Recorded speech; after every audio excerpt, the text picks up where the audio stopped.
ህዝቡ እኮ አለቀ። ነገ ትከፍሏታላችሁ። ህዋትን ተሸክሜ መጥቼ ስልጣን ይዤ እቀጥላለሁ አይቻልም። ባለደም ይገላል ራሱ ጭንቅላትክ ነው የሚያፈነዳ። ጠብቅ፣ ልቀቅ። ማን የሾመህስ? ልቀቅ። ለዝናቡ ልቀቅለት፣ ያዋጋበት ልቀቅለት። ልቀቁ። ጣልቃ አትግቡ። ሀብታሞች፣ የጎጃም ሀብታሞች ልቀቁ ይህን ስልጣን። የአማራ ህዝብ ጎጃሜው እያለቀ ነው። በድሮን ህዝቤ እያለቀ ነው። ልቀቅ። ስልጣን ነው። ምን ዘመነ ካሴ ልቀቅ። ወርቁ አይተህ ነው የተባልክ ራሱ ማስለቀቅ አለብህ። ኃላፊነት አለብህ። ልቀቁ። ለዝናቡ ልቀቁ። አታስገድሉት ህዝቡን። ይሄ የጎጃም ታላላቅ ሰዎች እንደነ ወርቁ አይተህ ነው ያላችሁ። ስማችሁ ገናን ሀብት ያላችሁ ይሄን ነገር አስቡበት። ህዝባችን እያለቀ ነው። ወርቁ የራስ ዘመዶች ነው ዛሬ ተጨፈጨፉ። የራስ አክስት አጎቶች መንገድ ዳር ሰው ይገደላል በድሮን። ቤት የሚሸከም ጠቀራ የሚሸከም ይገደላል። ጭቃ የሚያቦካ ምን ማለት ነው? ለአቶ ወርቁ አርሱልን። በአስቸኳይ ዘመነ ካሴ እንዲነሳ እንፈልጋለን። ስልጣኑ ለዝናቡ ተሰጥቶ ዝናቡ እንደ ድሮ ባህር ዳር ለመያዝ መተኮስ አለበት። ምሬ ወዳጆ በአስቸኳይ እንዲነሳልን የወሎ ህዝብ እንጠይቃለን። ተፈራ ማሞ ከሸዋ እንዲወጣ እንጠይቃለን። መከታው ስልጣን እንዲያስረክብ እንጠይቃለን። ፋፍዴኖች፣ አፋዶች እናንተ ስልጣን እንዲለቁ እንጠይቃለን። የጎንደር ህዝብ ልቀቁት። ጀግናው ልቀቁልን። ጎጃም እያለቀ ነው። ህዝቡ እያለቀ ነው። በድሮን እያለቀ ነው። ዘመነ ካሴ ስልጣን ያስረክብ። ይልቀቅ። ልቀቁ ነው የምንላቸው። አልፋታችሁም። ልቀቁ። ህዝባችን እያለቀ ነው። ገበሬው እየተገደለ ነው። ልቀቁ። ዘመነ ካሴ በአስቸኳይ ስልጣን ለዝናቡ ያስረክብ። ዞር ይበል። የሚጠቅም ከሆነ በሌላ ዲፕሎማሲ ስራ ይስራ። በገንዘብ ማሰባሰብ ያግዝ። ይልቀቅ። ከትግሬ ጋር ያለውን ግንኙነት ይቋረጥ። ምሬ ወዳጆ በአስቸኳይ እውቀት የለውም፣ ይውረድ። ለልዩ ኃይል መሪው፣ ለመከላከያው መሪ፣ ለኮሎኔል መዋባ አስቸኳይ እንጠይቃለን። ህዝባችን እያለቀ ነው። ለነሱ ሀብት ንብረት ማስጠበቅ፣ ለነሱ ስልጣን ገና መጋራት ህዝባችን ሊያልቅ አይገባውም። ዘመነ ካሴ በአስቸኳይ አማራን ከወደደ ጎጃምን ህዝቡን ከወደደው ይልቀቅ። በቃ አልተፈለገም።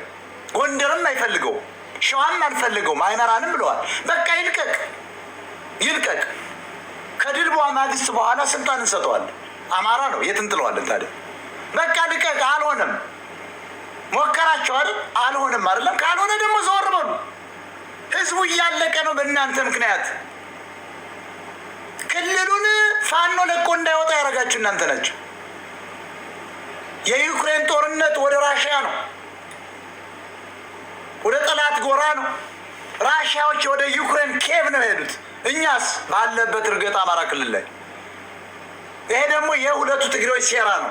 ክልሉ እንዲወድም ጠመንጃ እያቀበሉ፣ ቦምብ እያቀበሉ፣ ላውንቸር እያቀበሉ ከኦሮሞ ጋር እያዋጉን 2 ዓመት የአብይ አህመድ ሰራዊት በአማራ ክልል ሲቆይ ምን ማለት ነው?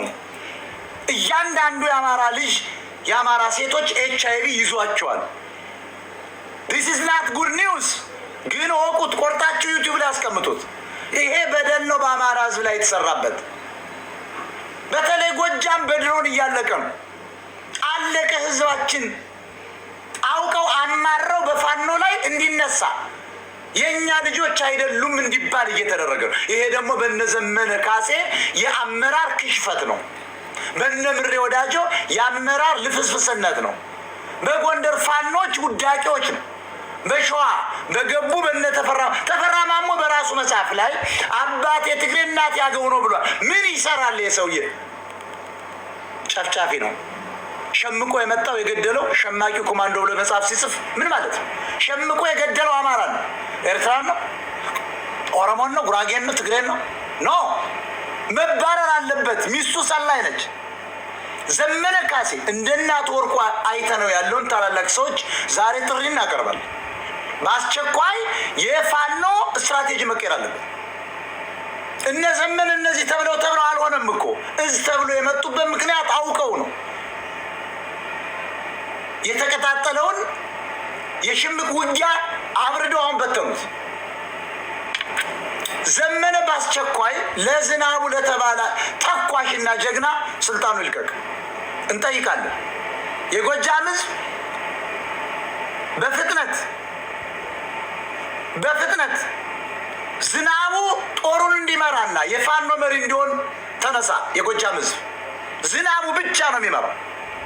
ተኳሽ እናውቀዋለን። አማራ ወደ ቤተ መንግስት የመሄድ ሀሳብ ነው ያለ። በገንዘብ ገዝታችሁታል። ልቀቁት ዝናቡን። የጎጃምን አናብስቶች ይምራበት። ልቀቁት። እነዘመነ ጂኦግራፊ የማታውቁ ጂኦግራፊ ተማሪዎች ናቸው። ምንድን ነው ያላችሁ? 4 ኪሎ መሄድ አልፈለጉም ስንል የመከታው ጦር ተዋጋን አላችሁ። ይሄ በዕብራይስጥኛ ወይም በአረብኛ ማለት የደቡብ ጎንደር ፋኖ እንዳንሄድ ከለከለ እንደማለት ነው። ምሬ ወዳጆ ቢል እኮ ያሳምናል። ለምን የሚሄድ በመከታው በኩል ነው። በምን ተገናኝቶ ነው? ተመልከቱ። ይሄንን የሚዘግበው ደግሞ የአገው ሸንጎ ማን ሞገስ ሽፈራው የተባለ እንዲሁ ህሊና የላችሁ። የጎጃምን ሕዝብ ደደብ አረጋችሁት። የተማረ ሕዝብ እኮ ነው። ቅን አዋቂ እኮ ነው። እንዴ በጣም በሳል ሕዝብ እኮ ነው። እንዴት ነው የምታላግጡበት? ጂኦግራፊ የተማራችሁ ጂኦግራፊ የማታውቁ ጋዜጠኞችና እነዘመነ ማንን ነው የምታታልሉ? እኔ ዳኛው አለ ነግሮኛል። አበበ ጢሞና መከታው ከእናንተ ጋር እንደገቡ ነግሮኛል። ማንን ነው የምታታልሉ? ወደ 4 ኪሎ ለመሄድ የመከታው ጦር ተዋጋን። በየት በኩል? መከታው እኮ በናዝሬት በኩል ነው ያለ። መከታው እኮ ደብረ ብርሃን ነው። መከታው እኮ በገፈርሳ በኩል ነው ያለ። እኛ እንደ እናቱ ወርቁ አይተነው ያለ ታላላቅ ሰዎች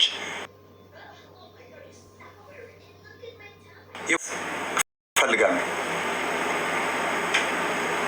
ስለዚህ ዛሬ የተጨፈጨፉት የራሱ የወርቁ አይተነው አገር ሰዎች ዘመዶች ናቸው። በጣም አዝናለሁ። 156 ሰው የተገደለ ውሸት ነው። 120 የሚሏቸው 156 ሰው ተገድሏል።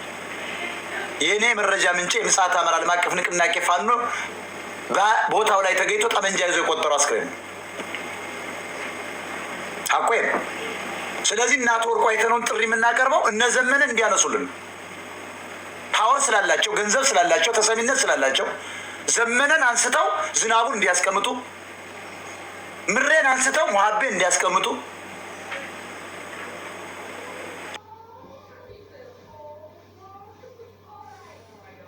እነ መከታው ከእስክንድር አደረጃጀት እንዲወጡ፣ መከታው እንዲነሳ በሌሎች እንዲመራ። መከታው ከዚህ በኋላ መምራት የለበትም። ከእስክንድር ጋር ሲላላት የነበር ነው። አይታመንም። ከዚህ በኋላ እናምነው። እነ ባየቀን ነው የሚባሉ መነሳት አለባቸው። አሁን በተቃራኒ ነው የሚነግሯቸው። የነዘመናውን አደረጃጀት ተቃራኒ ነው፣ ውሸታቸው ነው። አሁን አንድ ብለው የመጡት አጥፊዎች ናቸው፣ መነሳት አለባቸው። ዛሬ 2 የጎንደር የክፍለ ጦር መሪዎች ተገለዋል። አዎ ዘመነ ሲቆስል አላየሁትም። እንደና አስረስ ማረ ዳምጤ ያለው ደግሞ ለዘብተኛ ከዚህ አደረጃጀት ወጥቶ የዲፕሎማሲ ስራ ይስራልን፣ ዓለም አቀፍ ምክክር ያድርግ፣ ፖለቲካውን ይመራልን። ከዚህ ውጭ እኔ የምለው ነገር የለም። እኔ አማራ ነኝ።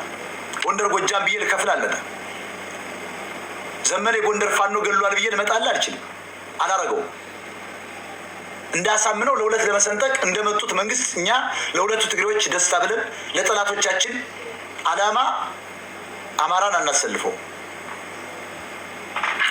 ከፍ ያለው ደሴ ጀግና ነው። ወይ ሊገል ወይ ሊሞት ነው የወጣው። በጠላት ሴራ ተገሏል። ማንም ያስወግደው ማን ጀግና ስለነበር ተገሏል። ውባንተ ተገሏል። ጎቤ ተገሏል። አሳምነው ተገሏል። መዝገቡ ተገሏል። ብዙ አሉ ጎጃም ውስጥ፣ ጎንደር ውስጥ፣ ሸዋ ውስጥ ስማቸውን የማታውቋቸው የፋኖ መሪዎች። የዛሬው አሁን አልተነገረለትም ለሁለቱ። በተለይ አንዱ ማን ዳምጤ የሚባል ክፍለ ጦር የሚመራው የአማራ ፋኖ በጎንደር አልተነገረለትም። ይኸው ተገሏል።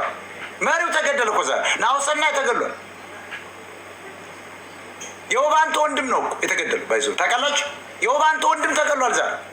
የክፍለ ጦር መሪ ምን ማለት ነው? ስንቱን ሰው ነው የምንገብር? ለዚህ ነው እነዘመነ ካሴ ነጥላቻ የለብኝም። ይነሱ በቃ አልቻሉም።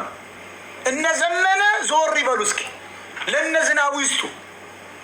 ዝናቡ ሲመራው ባህር ዳርን ይዘን ነበር። ሙሀቤ ሲመራው ባህር ዳር ገብተን ነበር። ውባንተ ሲመራው ባህር ዳር ገብተን ነበር። አውሮፕላን ጣቢያ ይዘን ነበር። ዛሬስ የከፋ ፋኖ ወደ ቋራ ነው፣ የሰለቸው ፋኖ ወደ አብይ አህመድ እየገባ ነው። ቀሪው ደግሞ ወደ ወንጀል ያለበት ደግሞ ወደ ሊቢያ እየተሰደደ ነው።